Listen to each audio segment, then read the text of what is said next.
บายดีพี่น้องมื้อนี้พบพ่อกันอีกแล้วเอลี่เฮ็ดหยังน่ะผักกระเดาผักกระเดาผักกระเดาเป็นลวกอะไรที่กับลาบลวกกินกับลาบกับลาบ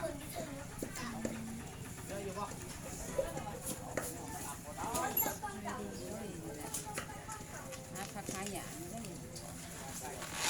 ผักขยะเขายังไปเก็บอยู่แม่นบ่แล้วไปเก็บอยู่เก็บผักติ้วสบายดีเด้อพี่น้องมื้อนี้บ่มีผู้จับกล้องให้ปาว่าเลยสิบ่ได้เห็นปาว่าเด้อมื้อคลิปนี้ เดี๋ยวปลาว่าแล้วก็ปาว่าสิพาไปเบิ่งผู้เฒ่าเพิ่นห่อกระต้มพี่น้องไปไล่ไป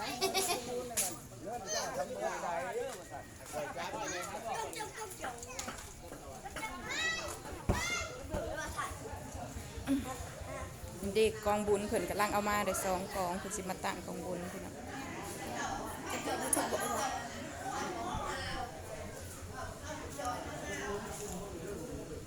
เงื่อนน้องแน่นนี่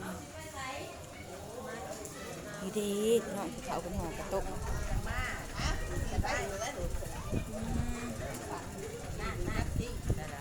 ใส่ในหมักถั่วใส่กระต้ม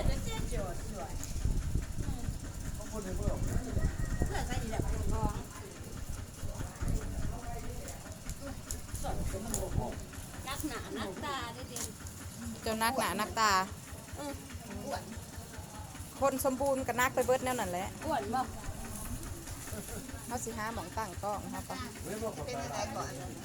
ทางได้ทางกับโควิดกันใช่โหเบียนะป้ากันป้ากันเลยป้ากันสงสารป้าผู้ไปทางในบ้านเอาเงินเป็นอย่างผู้เสียมิตรละกะยาบอกพูดบอกเขียนยังมาเอาผ่านอะไรแม่ที่ห้าบอกว่าเอาเรื่องไกลเลยนะน้องไว้จ้ะ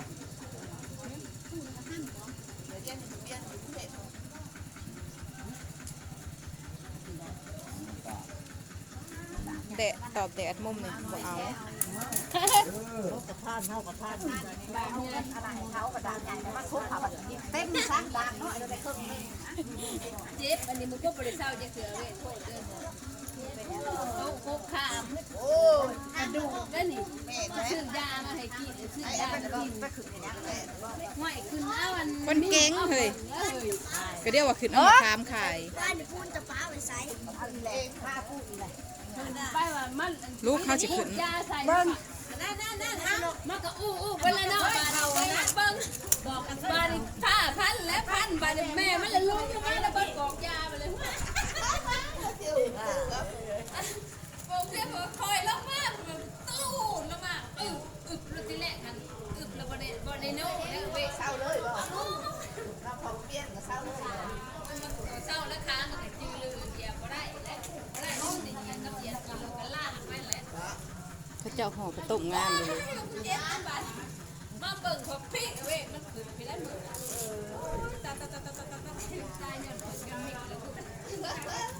อันน่าผู้ชายพี่เขาพาทีมาที่ผู้ดี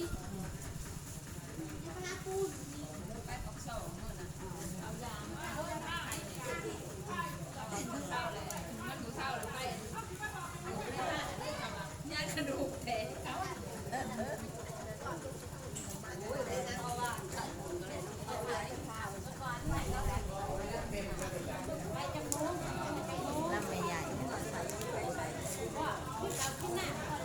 ใส่ในหมักถั่วใส่กล้วยไปต้ม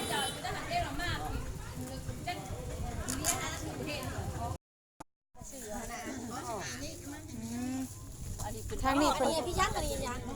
นั่นแหละขันบอกว่าเลยกันนะขันบอกยักษ์ไม่ชนะไม่ยอมไม่ไหน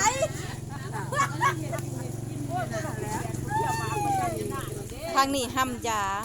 ที่ใส่ห้ำยาที่ใส่ยังเนาะอันนี้ที่ใส่อันนั้นได้บ้างเห็ดเห็ดทานโดยน้ำมีแล้วน้ำลายเลยน้ำอาจโดยมุมในเพิ่นสิหอนกีบหมากกอกยาเนาะพี่น้องเพิ่นสิเอาไปใส่กองบุญสั่น กองบุญ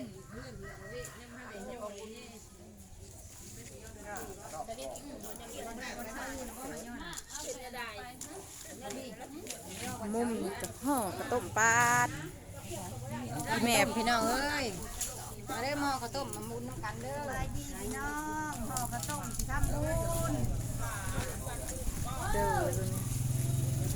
ป้าก็เป็นผู้เสร็จใบตองอีแม่ก็คือได้ซ้ำใหญ่กระโดดแถม เสร็จมาเป็นเย่เลย อันนี้ห่อกระต้มเดี๋ยวสิห่อขนมต่ออยู่พี่น้อง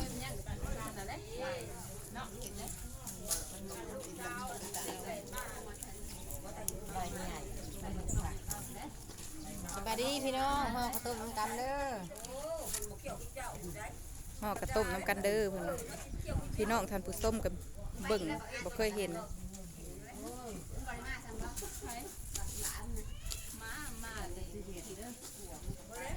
เป็นบุญเป็นชิ้นเพิ่นก็สิมาซอยกันแบบนี้ละบ้านเฮา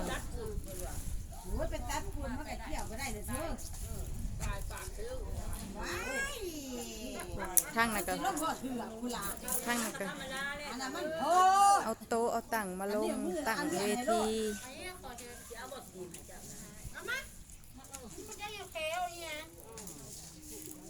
แบบนับเครื่องให้เธอเลยนะเฮ้ยหันเอาเครื่องให้เธอเลิศนั่นแหละพอดีเว้ยแล้วมึงก็จะมาปาดกูขับ โอ้เห็นว่างามกระดาย เลย โอ้ย เว้ยเอาทานอย่างไงนะพอได้เงิน หน้าเขาเป็นเบิร์ดเดี๋ยว เอาแม่กับเธอหนัง ไม่หนาคนเพื่อน แม่โทรศัพท์เขาดิพาเบิ่งพี่น้องเป็นตั้งเวที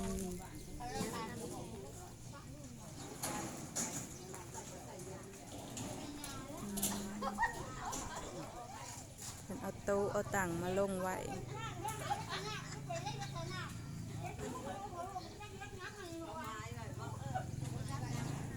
ปิดถนนเลยเด้อพี่น้อง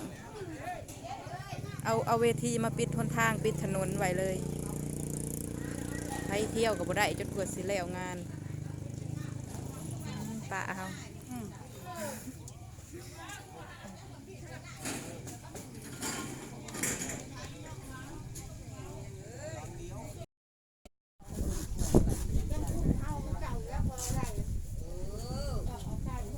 หัวชิ้นไข่ใส่เฮาเอามาเลยเด้กับน้องแนนมื้อเช้าบักหลายๆนี่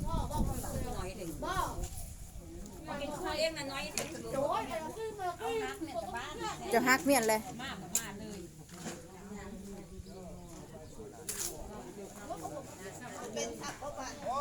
พี่น้องเพิ่นกลางเต้นขึ้น เขาบ่เท่าใส่ถุงยางเอาลูกถ้ามาเฮามาแล้วมันเคยอยู่ เพิ่นแปลงตัดต้นไม้ต้นตอกถิ่มหมองซุเพิ่นสิหนาเวทีซุเพิ่น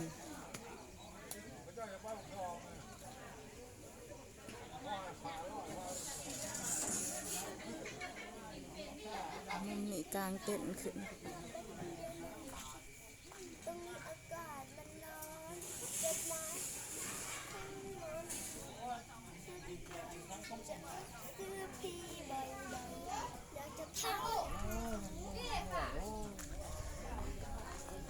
ให้เบิ่งบรรยากาศในงานมื้อนี้ยังบ่ได้เตรียมมื้ออื่นที่เป็นมื้อบุญ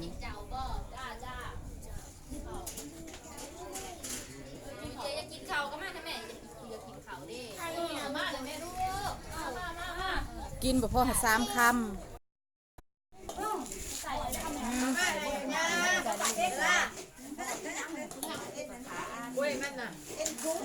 มีช้องใส่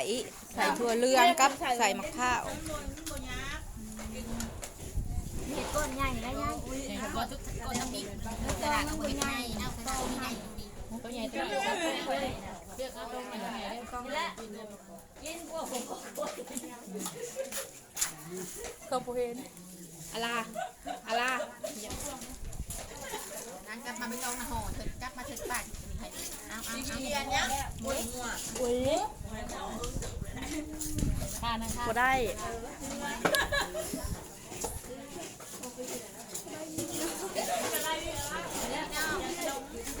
ก็ว่าสีห่อขนมได้ กินไม่ขาวนะเอาว่ามันคือบอกกินขาววินนะมันได้กินใส่ขนม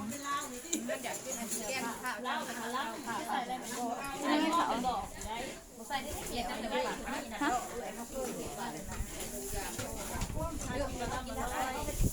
ได้ของห้ามด้วยกันต้องมีแต่ได้แล้วเขาเห็นมันงามใส่คนเห็นตาจะบาดทหารได้ของงามได้ของงามได้ของงามแยกทหารใช่ไม่พองามได้กินพอห้ามงามมันละกินของงามเลี้ยงบวกด้วยหลายพันใส่โต๊ะไม่ได้ใส่โต๊ะไม่ได้ของงามพอได้แล้วได้ใส่บา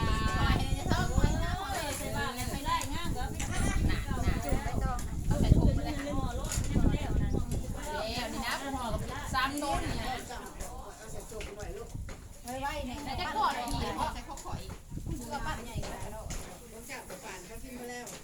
กระติบมันกอดมันก็แล้วนะตัวไม่มีใส่ได้ใส่นะต้องกอดใหญ่ได้งานกอดพักใหญ่ตรงนี้นะกอดใหญ่ร้ายมันกับลูกเนี่ยคนลูกเนี่ยมาปั้น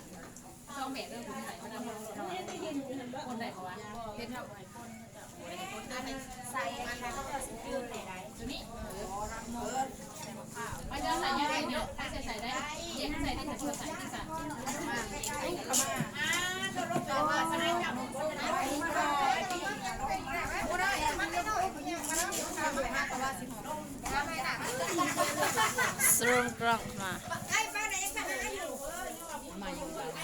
ันมั้ย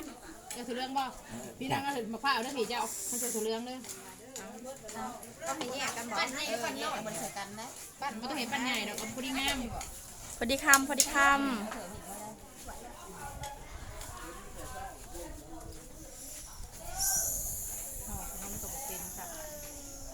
เป็นยี่ดอก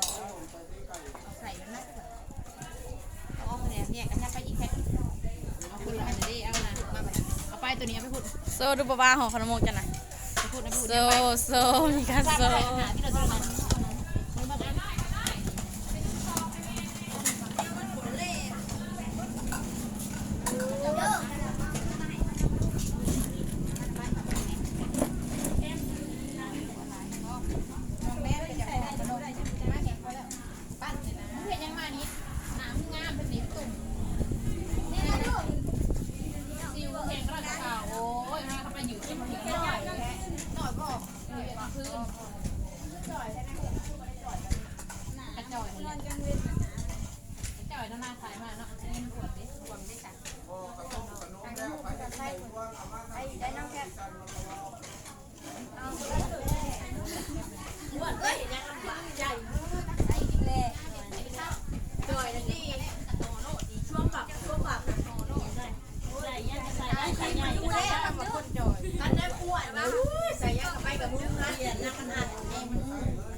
แม่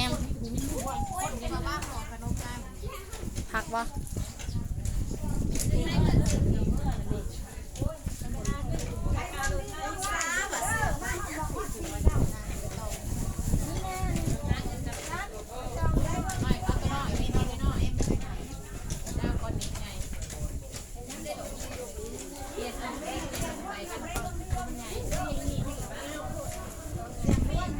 เพราะว่า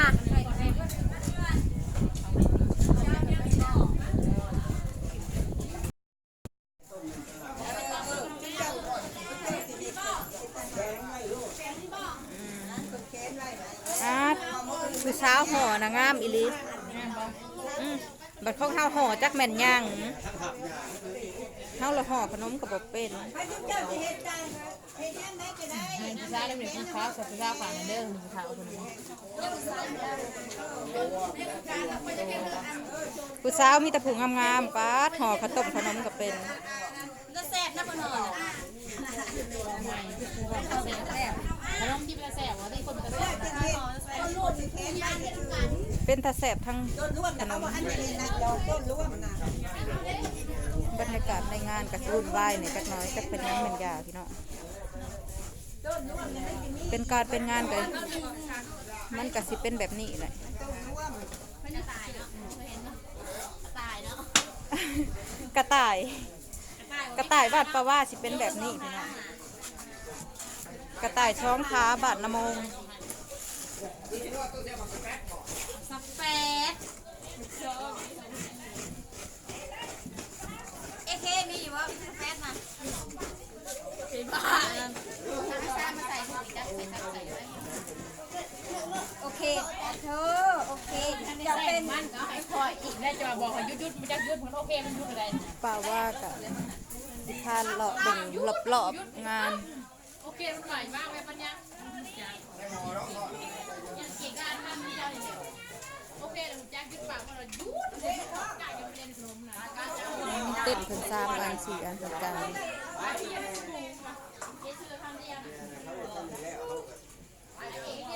กองบุญเพิ่นสิตั้งอยู่นอกเฮือนมัน7 กองมันก็เลยอยู่ในเฮือนมันบ่เบิดเอาออกมาตั้งอยู่นอกนำพี่น้อง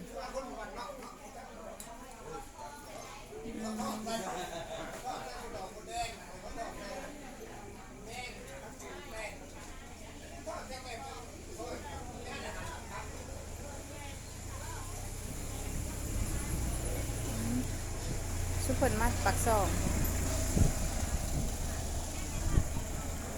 สุพรรณมาปักซองไปซื้อเครื่องมาเห็ดกองบุญพี่น้อง มีคนเล่นจะทานกันนะ เนี่ยนะแม่คนเกิดแล้ววันนะไปของเรา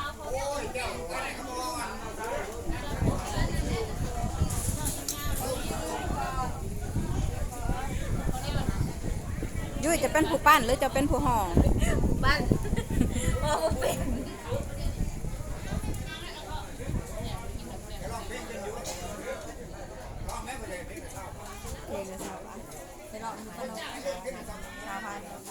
สิให้เพลงละ20 บาทร้องเพราะเสียเจ็บคอ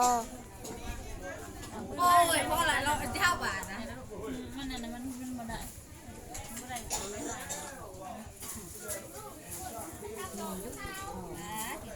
ห่อขนมขอย อียุยุหยาดเยอะคือเยอะเยอะ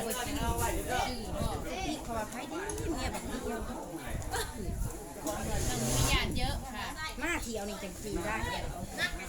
ยุ้ยหยาดเยอะใส่เสือลายพะลือซื้อ ลากมันยาวเราจะถึงหัวลากเป็นไปเอามา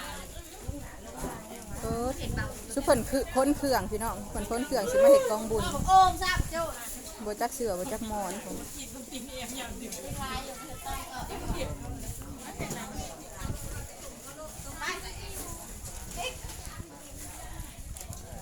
เพิ่นซื้อสดเด้เนาะ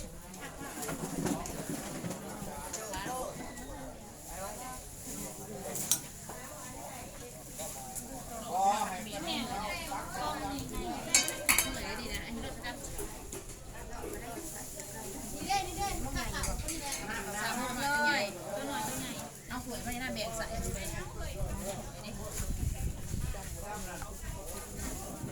โอ้ยเดี๋ยวแป๊บ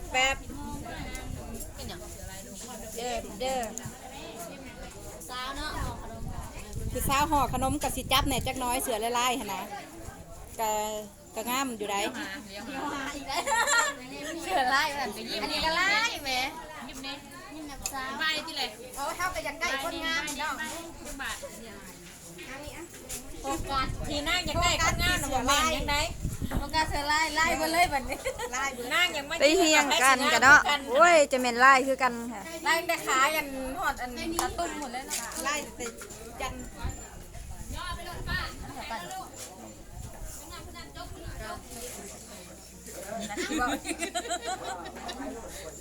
ว่าบางทีคนว่าพี่น้องเอ้ยก็ปิดคลิปเลยหากก็ไลค์ก็แชร์ติดตามหากก็ไลค์ก็แชร์ติดตามเลยนะพี่น้องช่องปะแพะช่องปะว่ากับสาวแพงช่องตั้งใหม่